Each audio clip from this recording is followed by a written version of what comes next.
Thanks for joining us. So you're among the Senate Democrats demanding answers from the Pentagon. You're asking for a bipartisan congressional delegation to be able to visit the USS Lincoln. What have you heard from the Department of the Navy or from the Secretary of Defense, Pete Hegseth? We haven't heard anything, and all we've heard is like public, announcements that what we're seeing, what we're hearing are absolute fabrications.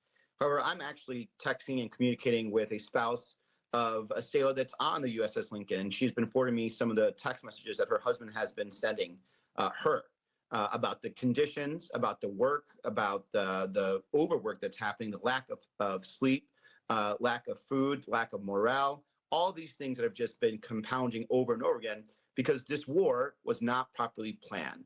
These guys do not care about these men and women. They only want to use them as much as they can and abuse them as much as they can, and not really thinking about the best outcome for them.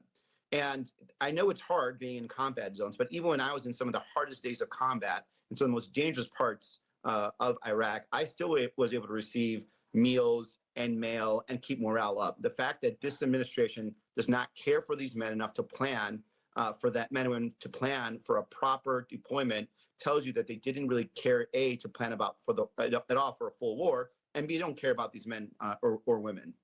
As you noted, the Secretary of Defense, Pete Hegseth, is poo-pooing these reports. He said today in Panama that the reports are, quote, completely misrepresented. He also says, quote, we make sure every ship, every crew, every captain has everything we can provide them at every single moment, unquote. What's your response to that?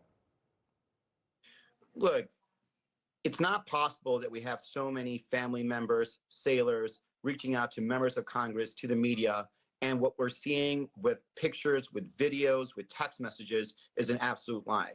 We know for a fact that they've only done one port call in their whole deployment. This deployment's already gone 270 days, longer than they anticipated. And so we know they're not lying, and we know they're lying. Number two, deal with the problem, fix the problem. That's what true leadership is, right? When I was in the hardest of situations and my officers saw that we weren't doing well, they went and fixed the problem, whether they was trying to get us better meals, better communication, any type of respite. That's what you do when you're a good leader.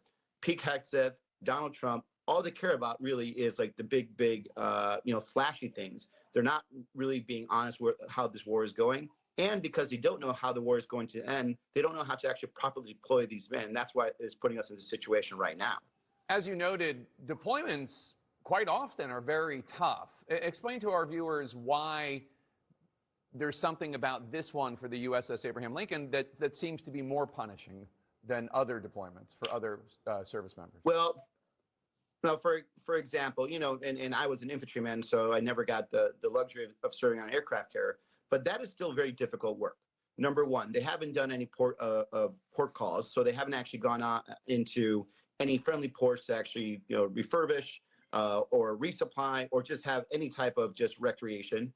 Number two, the food is from what I understand and talking to the sailor, is starting to dwindle. So people are getting less and less food, less and less quality food. The hours are going longer and longer in terms of people working with less sleep. And when you start adding all that up, it becomes a very dangerous situation. Aircraft carriers can be very dangerous. You have a lot of moving parts. You have a lot of airplanes, engines. You have people that could be falling over. And then plus the social isolation of just being on a ship for 270 days. This isn't a cruise ship, mind you. These men and women will have pressure that's put upon them, plus their jobs, plus being away from their families. And the fact that they're being pushed to the limit is going to cause some, unfortunately, mental breakdowns. And we've already heard about that, too.